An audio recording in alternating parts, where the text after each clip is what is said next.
الحمد لله والصلاة والسلام على رسول الله وعلى آله وصحبه ومن والاه أما بعد فردفتوتا قاتنا إسلاما الحمد لله رب العالمين فقربين ويا راتين سنين جيجتشا سقنتا سينا بريداتكم اسم الكبديف سينا كنس سينا صحابتي تتكوت صحابتي تكنا الرهدون نمادا مقاساس دقاهم بيكو الرهدون نماداس هم بيكو garuu gaaffiidhaan eegalla. Obboleewwan Julaybiib nama jedhamu sahaabota keessaa dhageessanii beektu? Julaybiib nama akkamii ture? Egaan daawwattoota keenya hadha seenaa Julaybiibiin kan isiniin wal barsiisnu ta'a. Julaybiib sahaabaa ergamaa Rabbii keessaa alayhi salaatu wassalaam sahaabaa ergamaa Rabbii akkaan jaallatan ture. Sahaabaan kunis sahaabaa akkaan hiyyeessa qabeenya tokkoyyuu hin qabne ture. Sahaabaan kunis kan inni qabu jaalala ergamaa Rabbii alayhi salaatu wassalaam. Gaaf tokko ergamaan Rabbii yeroo hundayyuu yeroo masjida dhufan Julaybiib eessa jira jedhu. Julaybiiboon koo eessa jira jedhanii yeroo hundumaa gaafatu. Guyyaa tokko Julaybiibiin ofitti qabanii akkana jedhanii, yaa Julaybiib maal taati ati? Yaa Julaybiiboo koo hin fuutuu jedhaniin. Julaybiibis seeqatee kolfee, yaa ergamaa Rabbii, yaa jaalallee kiyya, yaa caalaa aalamaa, akkamitti an fuudha? Akkamitti ilmoon durbaa tokko Julaybiib itti heerumti? Julaybiib qabeenya hin qabu. Julaybiib bifallee bareedinallee hin qabu. Akkamitti nama akka kanaatti ijoolleen dubraa tokko heerumti jedhee ergamaa Rabbiitiif deebise.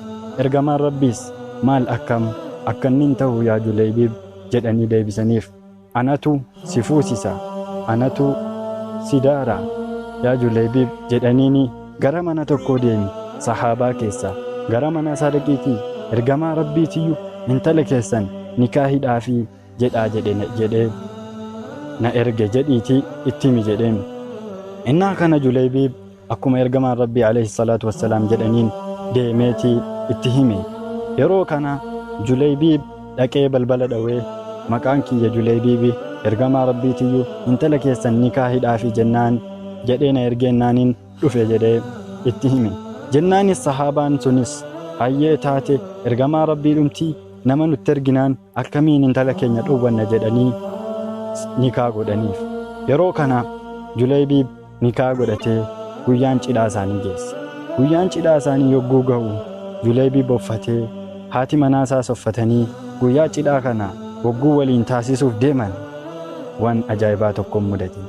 Wanni ajaa'ibaa sunis hojii caalaa tokko, hojii waa hundarra caalu, hojii innis aljihaadu fi sabiilillah, karaa Rabbii keessatti qabsoo godhuutu jihaadatu argame.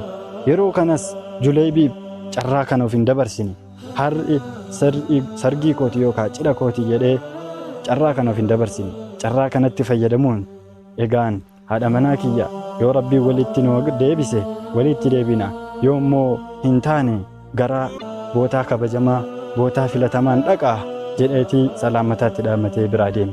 Julaybiibis lola lolee, jihaada lolee achi keessatti shahiidame. Julaybiib nama guyyaa cidha isaa dhiisee deemee shahiidame.